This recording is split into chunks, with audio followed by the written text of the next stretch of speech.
Alors bonjour, on va parler un peu cellules bactériennes.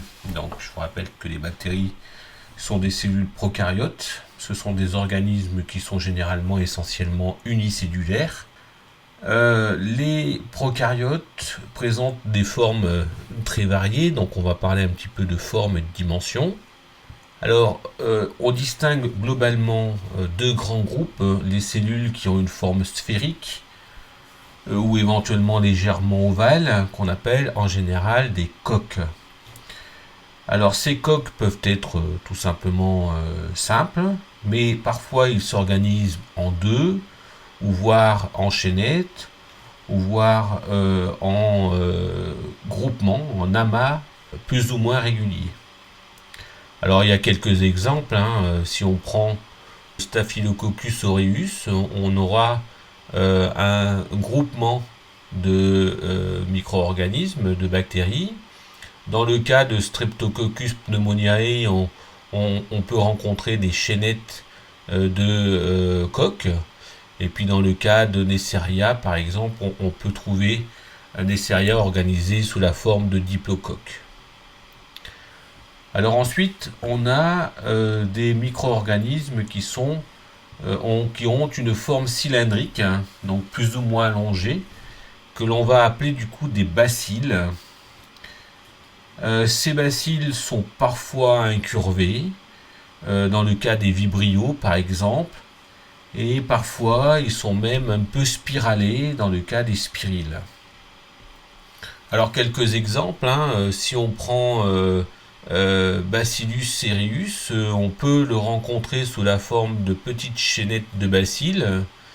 Dans le cas d'Helicobacter pylori, on va rencontrer un bacille qui sera avec des flagelles à l'extrémité.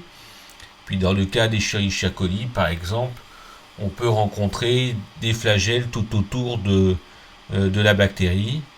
Donc l'organisation des flagelles, on en discutera un petit peu plus tard. Alors en ce qui concerne ces formes, donc on a dit qu'on avait des coques, des bacilles, mais on peut trouver un certain nombre de morphologies un peu particulières. C'est le cas par exemple des spirochètes qui ont une forme de tire-bouchon. On peut rencontrer des micro-organismes qui présentent des appendices, donc c'est typiquement ce que l'on va rencontrer au niveau des ifs ou des pédoncules.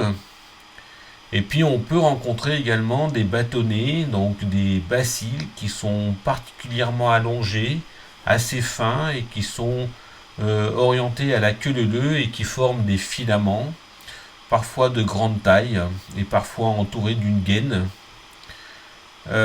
Donc il existe comme ça de nombreuses morphologies, mais vous retiendrez principalement les organismes qui sont les coques et les bacilles.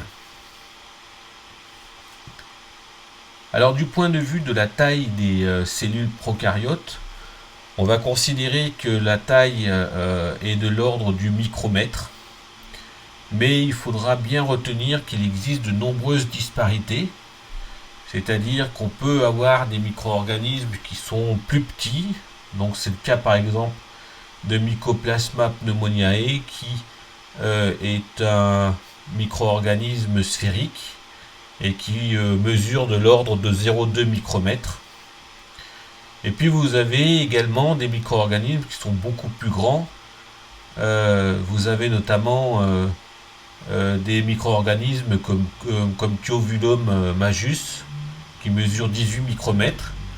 Et puis on peut aller au-delà, c'est-à-dire qu'il existe des micro-organismes comme Thiomargarita namibiensis qui peut mesurer jusqu'à 750 micromètres. Alors, on va retenir que les micro-organismes mesurent de l'ordre de 1 à 10 micromètres, globalement, que ce soit pour les coques, mais également pour les bacilles.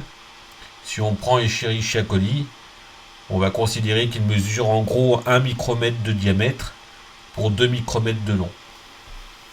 Alors cette taille peut varier en fonction de l'état physiologique des cellules. Et bien effectivement, si vous êtes en carence nutritionnelle, les micro-organismes peuvent considérablement diminuer de taille.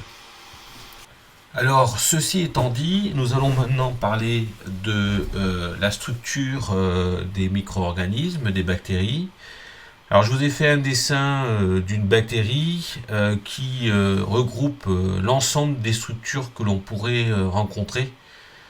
Et parmi ces structures, on va distinguer des structures qui sont constantes, que l'on va retrouver chez tous les micro-organismes, et des structures qui sont facultatives, que l'on va retrouver que dans certains micro-organismes. Alors vous avez, alors c'est pas dans l'ordre, mais je vais commencer. Donc vous avez en 3 la membrane plasmique, en 10 les ribosomes, en 2 la paroi, en 5 le chromosome bactérien, et enfin en 9 des corps d'inclusion. Alors on peut considérer que les micro-organismes peuvent former des corps d'inclusion en général. Et puis en 7, vous avez le mésosome. Ensuite, vous avez des structures facultatives. Donc vous avez les plasmides en 4, une capsule en 1, des flagelles ou un flagelle en 8 et des fimbriae en 6. Et puis on peut rencontrer également des piliers sexuels en 11 et des vésicules de gaz chez certains micro-organismes en 12. Et je n'ai pas dessiné, mais on peut rencontrer également des spores dans certains micro-organismes qui sont, ces spores sont des structures facultatives.